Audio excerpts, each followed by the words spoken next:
안녕하십니까, 알림이 황희두입니다. 방금 전 윤석열 대통령의 취임 100일 기자회견이 끝났습니다. 많은 분들이 예상하셨듯이 정말 하나만한 얘기밖에 없었고요. 그냥 자화자찬, 뻔뻔함, 이게 다였다고 생각합니다. 미래지향적 한일관계 타령을 하는데 광복절날 일본을 이웃이라고 표현해서 논란이 된 데다 정작 일본에선 야스쿠니에 곡물 대금을 복납하고 참배도 하고 이런 일이 벌어져서 많은 비판을 불러왔었죠. 심지어 인적쇄신은 정치적 목적으로 해선 안 된다, 이런 입장을 전하기도 했는데 이 또한 정말 황당하죠. 당장 전현희 위원장을 어떤 식으로 쫓아내려 하고 있습니까? 한덕수 총리는 최근 대놓고 저렇게 압박을 하기도 하고, 이후로도 한상혁 위원장의 사퇴도 계속 압박을 해서 민주당에서도 반격에 나서지 않았습니까? 결국 국정 성과를 부각했는데 대부분의 시민들은 윤석열 대통령의 100일을 두고 역대급 무능한 정부다, 이렇게 평가를 했기에 시민들의 정서와는 동떨어진 자화자찬이라는 비판을 할 수밖에 없는 거죠. 대한민국이 더 망가지기 전에 하루빨리 끌어내려야 된다는 얘기도 계속해서 커지고 있고요. 이젠 욕도 아깝다, 무능만 하면 다행인데 마인드 자체도 최악이란 지적까지도 나오고 있고요. 대통령이 모든 걸 다 하는 것도 아니고 그걸 바라는 것도 아닌데 회의 발언의 70%를 독점한다는 거 아니겠습니까? 본인들의 말 맞다나 능력에 따른 채용을 해서 전문가들의 견해를 듣고 거기에 따른 국정 운영을 해야지,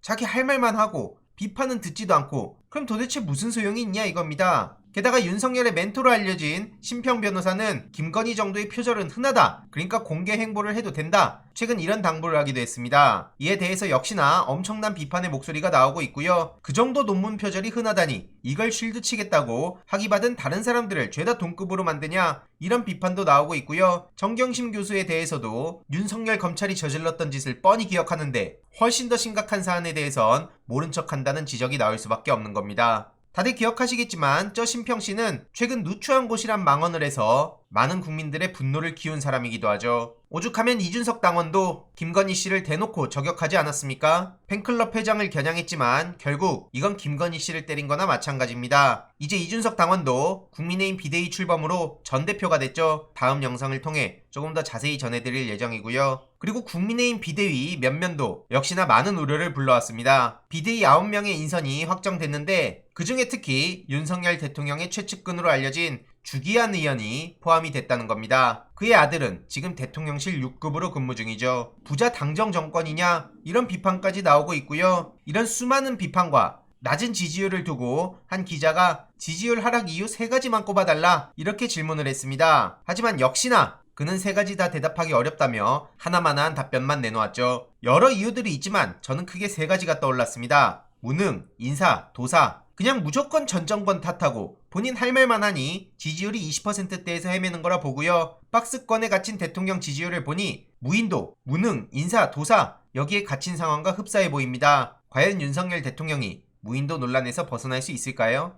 오늘 기자회견을 보면 그마저도 어려워 보이죠. 이외로도 한동훈 장관 논란도 계속해서 커지고 있습니다. 최근 경찰도 들끓는다는 소식이 전해지고 있는데 검찰청법 시행령 꼼수로 본인 멋대로 한다니 경찰들 사이에선 이럴 거면 다 돌려놔라, 이런 글까지 올라올 수밖에 없는 거죠. 검찰에게 한마디 하고 싶다. 너거끼리 다 져드세요. 수사권 조정한다고 승진한 분들도 모두 반납하고 다시 국가경찰로 돌려달란 요구도 있고요. 이외로도 시행령이라는 싼값에 팔린 경찰, 이런 글도 올라왔죠. 이상민 장관 탄핵으로 이어질 수 있도록 동력을 살려야 된다는 목소리도 커지고 있고요. 이상민, 한동훈, 이들을 어떻게든 탄핵시키라는 많은 국민들의 요구가 있습니다. 현 권력층 부정부패 수사를 철저히 해야 된다. 그게 경찰이 사는 길이다. 시행령이 법보다 위에 있다니 이건 말도 안 된다는 지적도 많이 나오고 있고요. 밀정 김순호의 논란도 계속 커지고 있죠. 오죽하면 중앙일보에서조차 한동훈 법치가 전부인가, 이렇게 비판하며 법치를 세력 다툼, 정쟁 도구로 쓰면 나라가 망가진다고 꼬집기도 했습니다. 이런 비판이 있든 말든 최근 박지원, 서훈, 서욱 등 압수수색을 시작하고 오늘 오전에는 해경청까지 압수수색했다는 속보가 떴습니다. 이에 최근 최강욱 의원은 전임 정부를 향한 윤석열 정부의 정략적 공격을 당장 멈추라고 요구했는데요. 새로운 증거도 없고 달라진 팩트도 없는데 누가 봐도 쇼라는 거죠. 그래서 압수수색 쇼라고 강하게 비판하며 정치 공세만 하는 건 윤석열 정부 본인들이다, 전형적인 망신주기용 쇼라는 거고요. 검찰의 이런 행태는 처음도 아니죠. 대표적으로 지난 19년 가을 윤석열 검찰의 민낯은 진작 드러났습니다. 문재인 정부는 서해 피격 공무원 사건 관련 모든 내용을 투명하게 국민께 공개했고요. 진실을 외면하는 건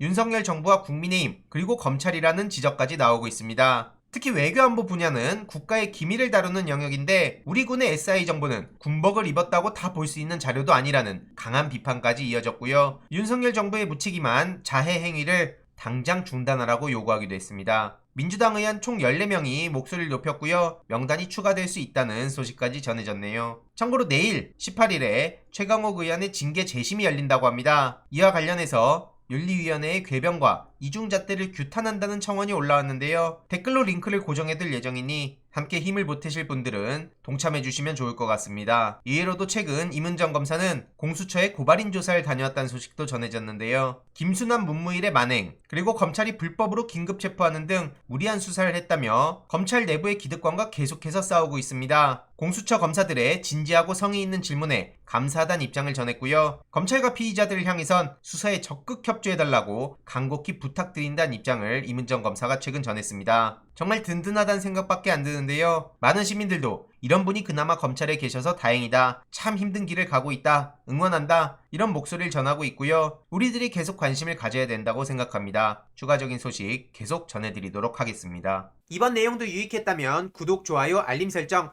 멤버십 가입 정말 큰 힘이 된다는 점 말씀드리고 싶습니다. 이번 내용도 주위에 널리 공유 부탁드립니다.